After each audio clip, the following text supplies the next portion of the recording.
Yeah, I'd like to apologize in advance if this install doesn't go exactly by the book, because it's already gotten off to a rocky start. The tow hitch showed up, but the box was open on this end. There's a few holes in the box, like here, and I'm hoping that the bolts and stuff are right here, otherwise I'll have to reuse the original bolts, which may not be a big problem. And somehow, miraculously, this managed to stay in there. Not a good sign. For this job, I've chalked the wheels in the front. I've got a couple of jack stands and a jack. The big Milwaukee is not necessary. You can use hand tools. I've got a long sleeve shirt. A hat to hold my hair out of my eyes. I need a haircut. Yeah, I know. And some amber glasses that double as readers. Because I'm getting so old I can't see anymore. You can use an old creeper or just some cardboard. And I really only need one wheel pad for this job. So there's a handy jacking point right here near the middle, but just about everywhere else is a no-go zone. And I did put the safety stands there. I put them close to the wheel, pulled them up, and then pushed them towards the front to take up the slack so that there's no slack between them. That way if the jack drops, the car can't come down very much because it's already touching the safety stands. We've got a bracket here. I'll give you some light. We're going after this bracket here and these bolts, and another bracket on the side. I'll give you a closer look when I get over there. Okay, from the driver's side, we've got a bracket here, and if you look up there, you can see two bolt heads. I'm going to take an extension and a swivel socket after that.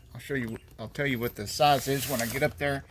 There's this other bracket right here that doubles as the exhaust bracket. Shopcat, you gonna come help? Shopcat, you're just gonna ignore me. You're not gonna do any of this work at all. Okay then, I see how it is. Okay, so this turns out to be a 17 monkey meters. Now, you don't have to have fancy Mac tool truck stuff or Snap-on like I do. I worked 10-12 hours a day for 30 years as a master mechanic, so as a DIYer, even I still have some decent Craftsman stuff and things like that that are considerably cheaper than the tool truck stuff. And Shopcat didn't even own any tools at all. He just borrows mine whenever he feels like it without even asking.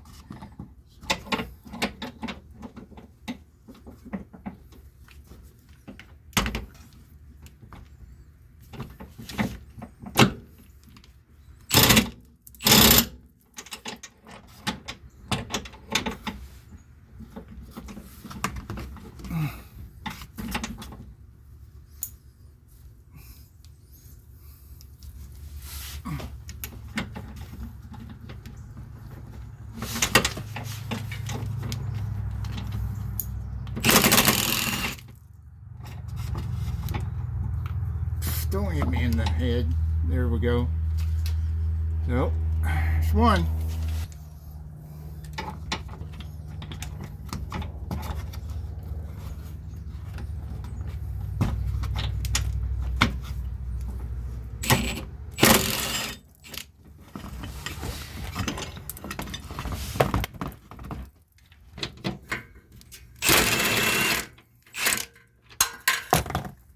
I hope you're still watching the video, because I ended up having to take the exhaust hanger loose here so that I can get the exhaust to go over like that, so I can get access to that bolt. And I'm going to have to leave that loose until I've got the hitch up in there and the bracket back up in there before I can hook the exhaust back up. This is where having a swivel socket, although not necessary, comes in really handy, because this last bolt, it just was very helpful having a swivel socket. Oh, I'm going to leave that right there like that, because if I can slip that up under it, then the exhaust will hold that bracket up there for me. That'll be sweet if it does. Okay, to get this in there, I have to angle it up like this and stick it above that exhaust. It did knock the bracket down. And then I'm going to swing it up here and pin it in here with one bolt, and then I'll come back to this side. I'll say good news and bad news. Good news is I do have it suspended from one bolt. So that is a big weight off my shoulders. Literally. It's a lot of shoulder work down here. But I dropped the socket in there.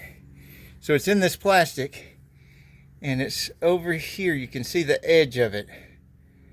It rolled way over there. And there's kind of an opening here. This is really hardly any room here.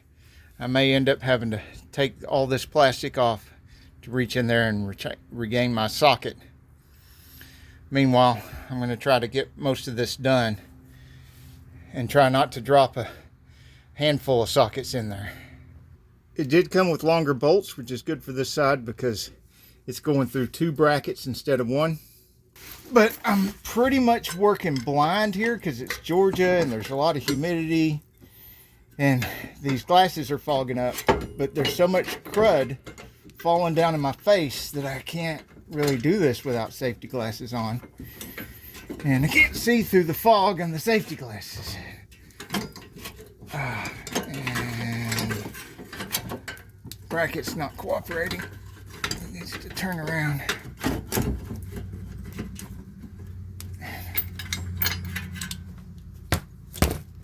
The exhaust that I was hoping was going to be an asset and hold that bracket up there for me is just getting in the way.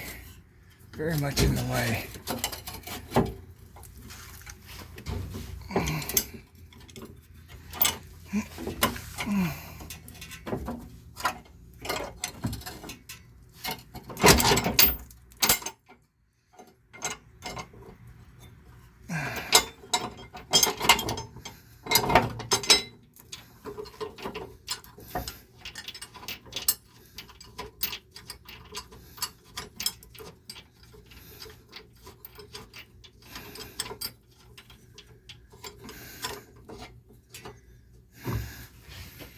Probably should have had the gloves on, but I just can't take any more heat right now. It's so hot. And I'm getting that queasy feeling under here.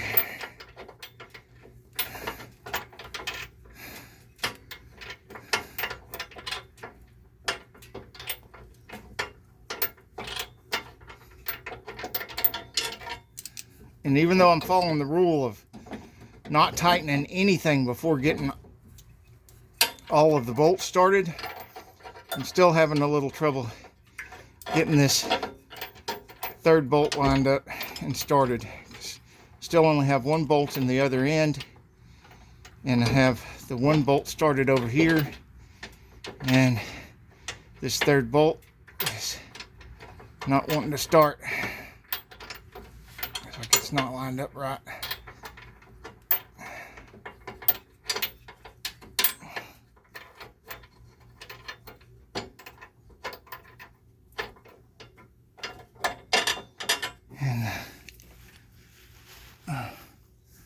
See if I can see what is going on.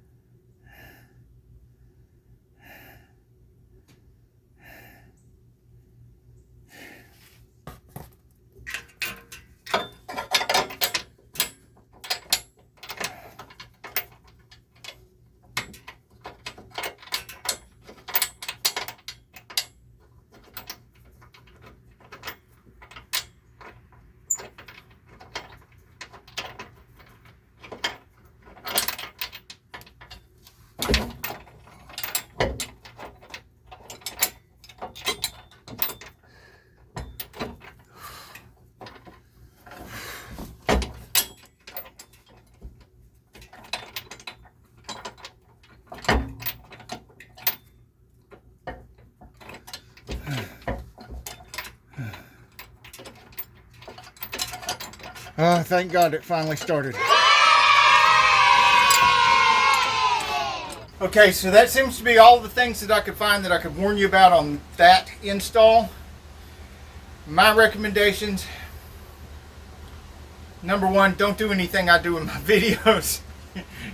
You end up burnt, bruised, and bleeding like me. At the very least, you end up as nasty as I am.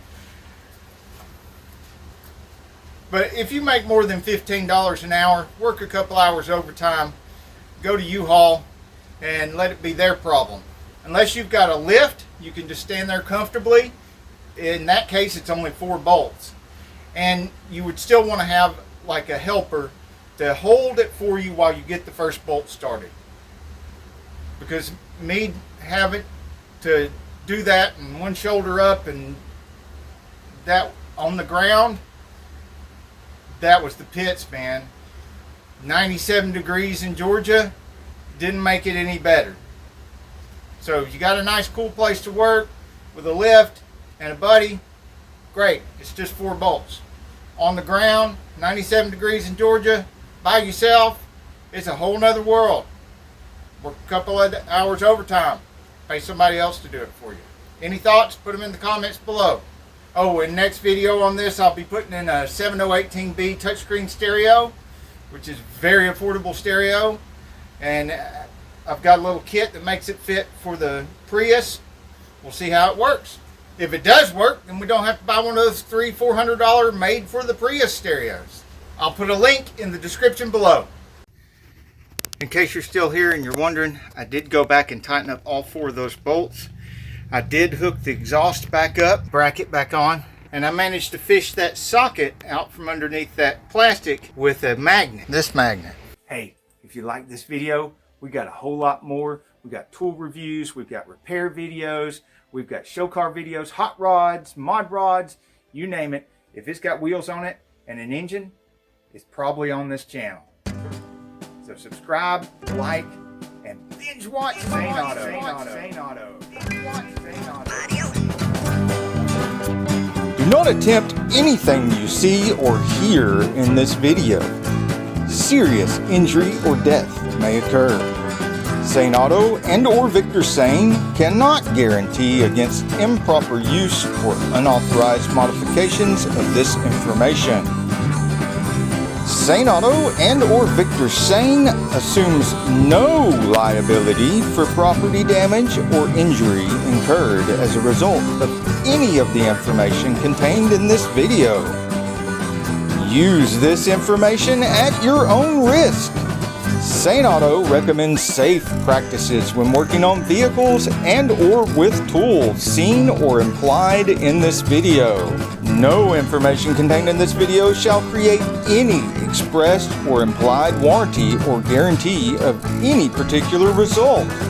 Any injury, damage, or loss that may result from improper use of these tools, equipment, or from the information contained in this video is the sole responsibility of the user and not Zane Auto nor Victor Zane. In layman's terms, please don't do anything you see me do in my videos. You could end up burnt, bruised, and bleeding just like me. This site contains affiliate links for which I may be compensated.